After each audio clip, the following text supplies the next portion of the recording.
Hello everyone, it's Mindy from My Creative Scoop, and I'm super excited to be back sharing a new Copic marker coloring tutorial for my favorite things today. I'm going to be using Little Angels. It's a brand new stamp set that was just released, and I've stamped my image on my Copic Express It blending card, and I stamped with my Memento black ink. So I've got the colors together, and go ahead and take a look at the description so you can get yours together too, and let's get started. Okay, so we're first going to get started with coloring her skin. So I've got my skin tones together. We're going to be using E13, E11, E00, E000, and also R32 and R30 for the cheeks. Now I like to lay my cheek color down first, so that way when I'm adding my skin tones, it blends nicely, the pink will blend nicely into the skin, so you don't have this really harsh pink circle on her face.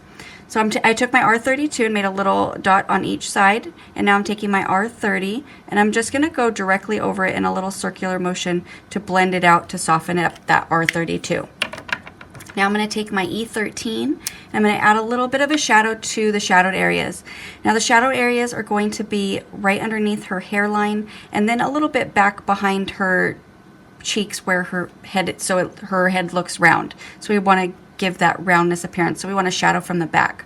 So I'm just going to come underneath the hair and slightly come down the side of the cheek just a little bit. You want it to kind of taper off and get thinner as you move down the cheek.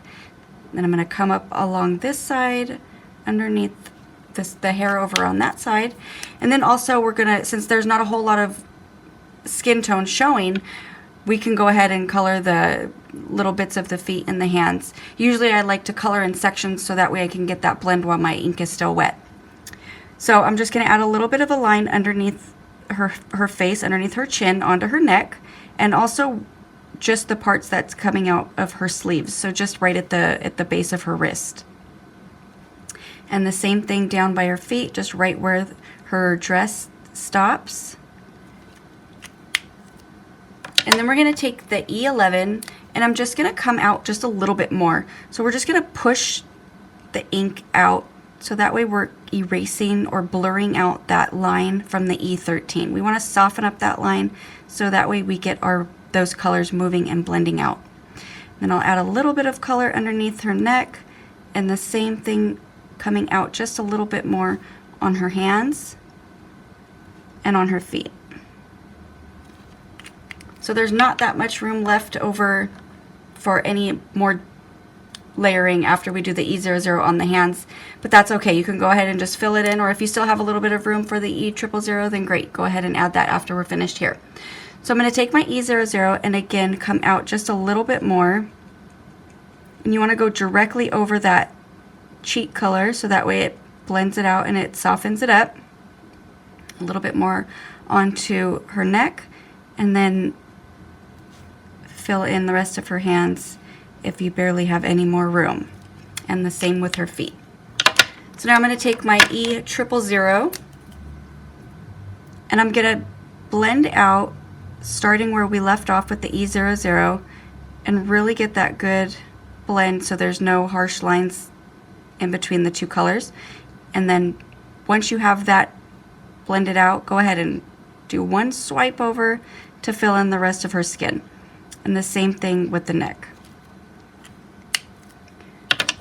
Now I always like to go back and add a second coat because sometimes you don't add enough ink the first time around, and you can see that sometimes you have a little bit more of a blotchy look. So if that happens, you need to put a little bit more ink down so that way you can get those colors moving a little bit better. So I'm going to go back with my E13 and again add that shadow, and we're just going to repeat that whole process.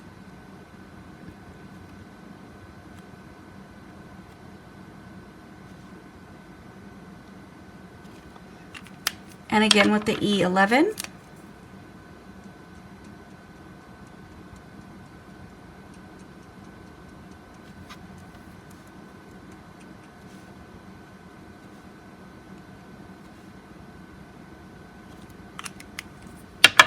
And also with the E00, same thing. So we're just pushing out that color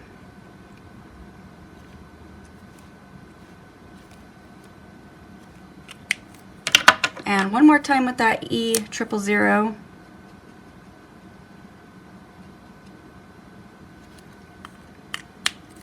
All right, so the next thing we're going to be coloring is her hair.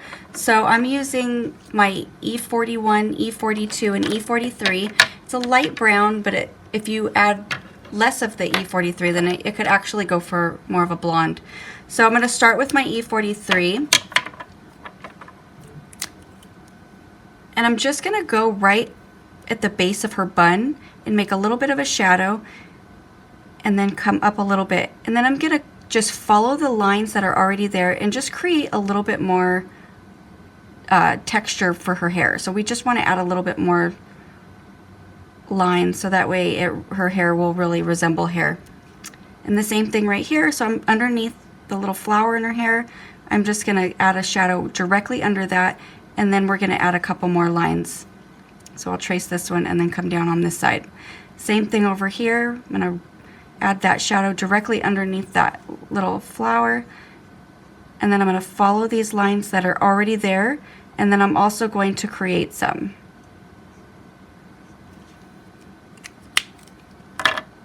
So now we're going to take the E42. We're going to do pretty much the same thing. You're just filling in the hair a little bit more.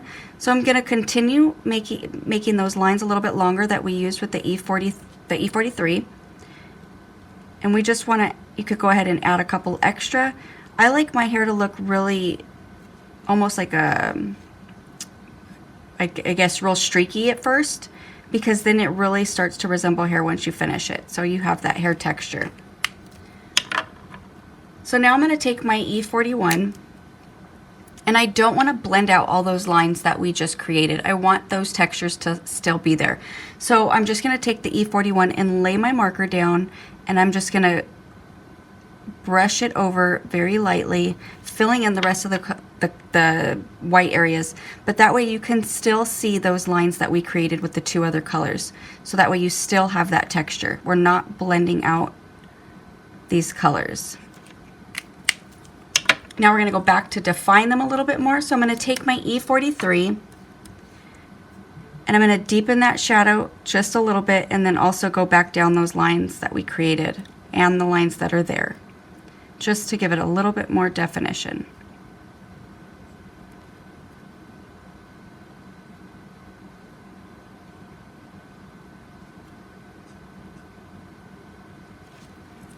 And then I'm going to do the same thing with my E42. Just going to go back through and make a couple of little lines just to give it a little bit more texture.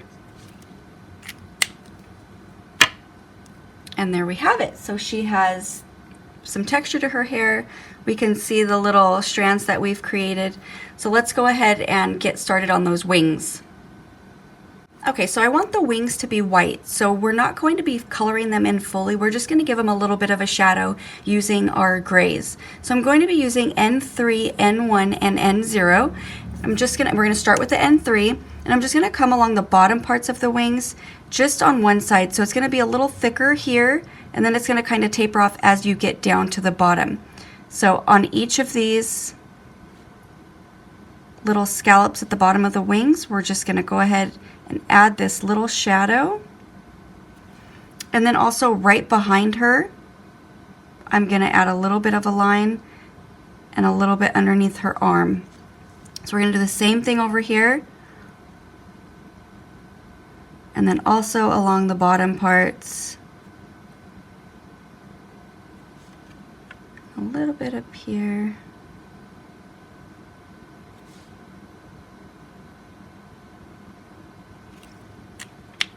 And then we're going to take our N1, and we're just going to go right along the side of the N3 that we just added. You're going to come out a little bit more on the side here. So I'm just going to give a little flick, and then I'm going to extend this line going underneath her arm just a little bit, so it kind of tapers off. And then we're going to add a little flick here, softening up that line from the N3.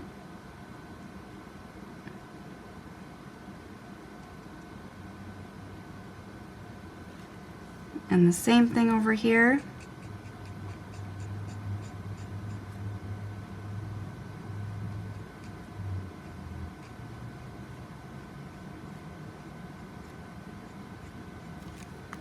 And now with our N0, we're gonna pull that color out a little bit further. We're gonna add a little bit more of a heavier flick, so that way it blends nicely into the white. Still trying to leave white so that way they don't look like just gray wings, they look like white shadowed wings.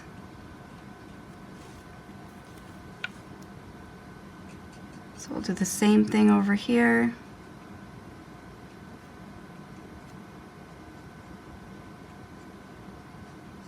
Add a little bit of a shadow up at the top behind her arm.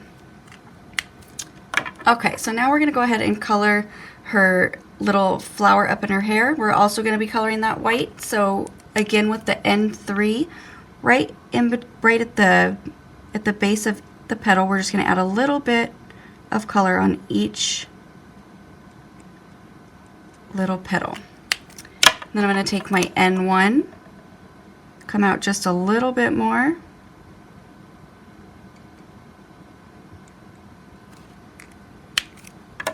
And then my N0.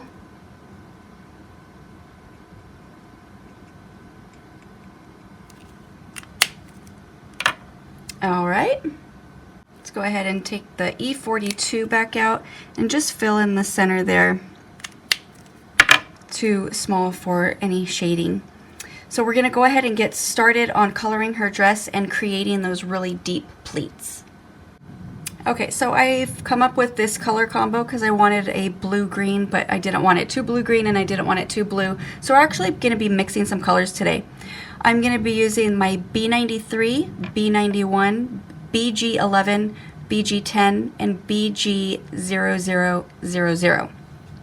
We're going to start with B91, and we're first going to do the sleeves before we get into any of the pleats down at the bottom there. So right at her shoulder, we're going to add a little bit of color, and underneath her arm. You want to come up the sleeve just slightly, right at the base of the sleeve, and then we're going to do the same thing for the other side. So just right behind the shoulder, and then underneath the arm, and then come up a little bit.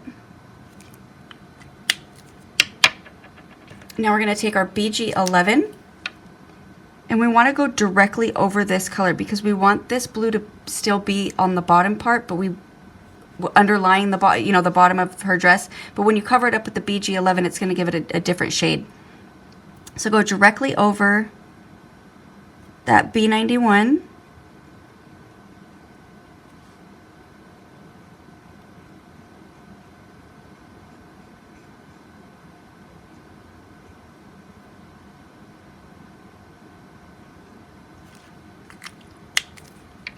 And now we're going to take the BG10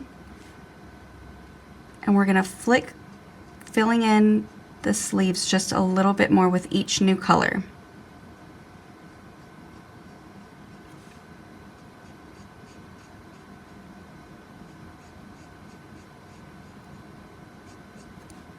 So there's not a whole lot of room left, which is perfect, so we can fill it in with our BG40s. So just take your BG40s and go directly over that white area, filling the rest of it in. Now we're going to deepen those shadows just a little bit more. So now you're going to take your B93, and again, where those shadowed areas were, I'm just going to add a little bit of color. Think of it as just outlining the stamped image itself. You don't want to really fill in too much because we're going to use the other colors to drag it out. So again, underneath the arm and then back by the shoulders.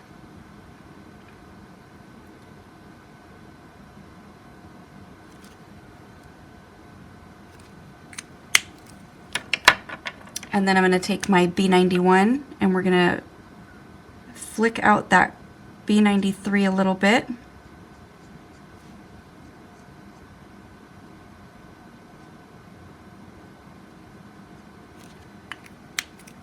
And then with the BG11, we're going to go directly over both of those colors, pulling that color in and changing that color, slightly making it more of a blue-green.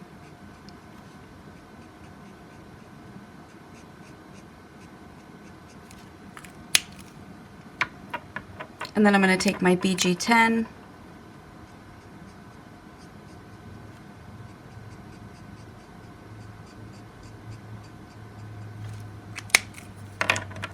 and then my BG40s again.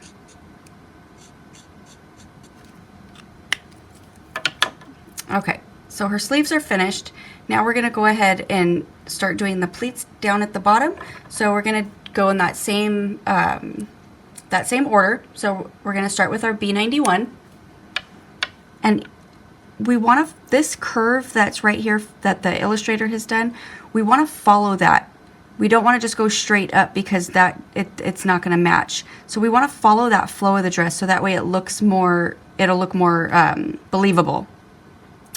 So I'm just going to make this line a little bit longer so it's following this curve.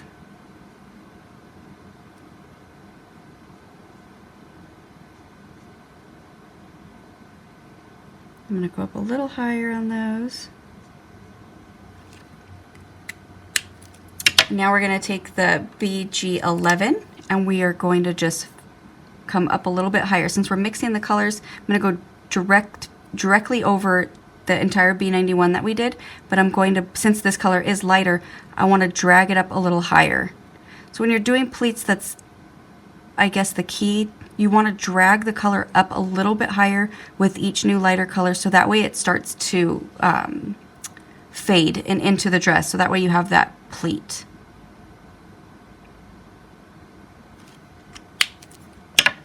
And the same thing with the BG10.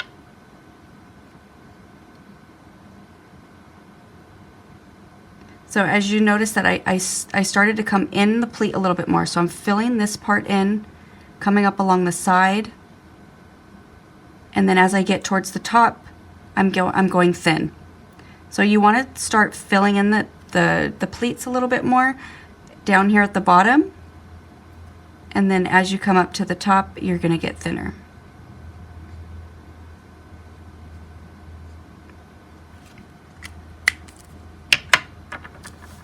Okay, so before we go with our BG40s, I want to go back over and do a little bit more definition in with the B93. So this time we're not going to go up as high as we did with the B91.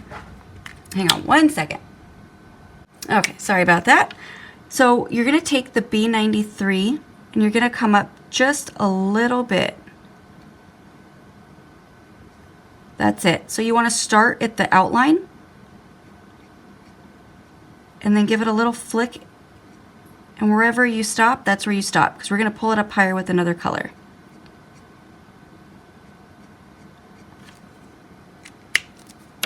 So now you're going to take your B91 and we're going to pull this B93 up a little higher now. So I'm going to very lightly just drag that color up.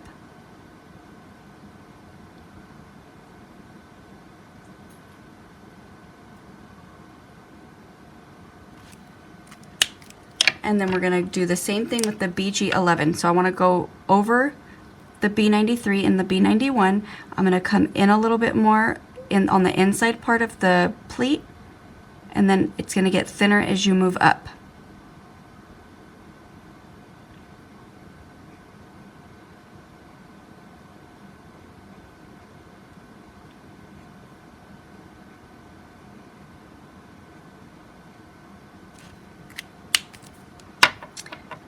And then with the BG10, we're going to do the same thing. This time I'm going to lay the marker down so I'm filling in all this area here. So you go ahead and just make a little stroke going up. We don't want to blend out that line, so you just want to do the one swipe over just so there's no white down there. And then we're going to continue dragging that color a little higher.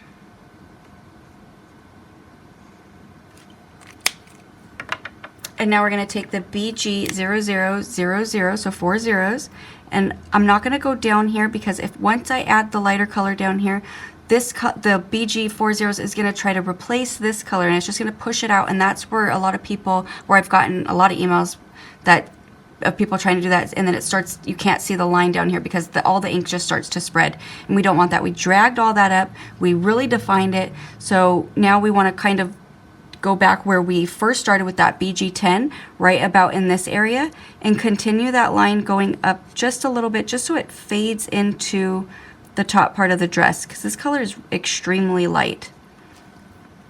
So now up in here, we want to go backwards so we can fill in the rest of the top of the dress. So I'm going to take my BG11, and I'm just going to give a little flick going down from her collar and right around her arms. I'm going to come down the side just a little bit. And now I'm going to take my BG10 and give a heavy flick so that way I can erase that line. And then as you're coming down, try to focus on the lines that are right here, so that way that line still stays there. So you do a couple of flicks, filling in the dress, but then go back and add that line. We'll blend it in up here. Now I'm going to take my B91 just to give it a little bit more of a shadow.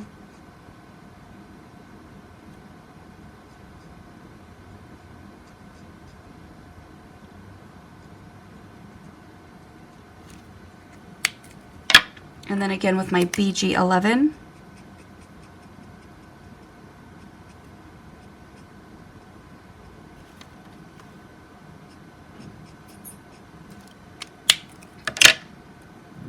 And then we're also going to be coloring her shoes. Let's go ahead and take our B91 and just fill them in completely.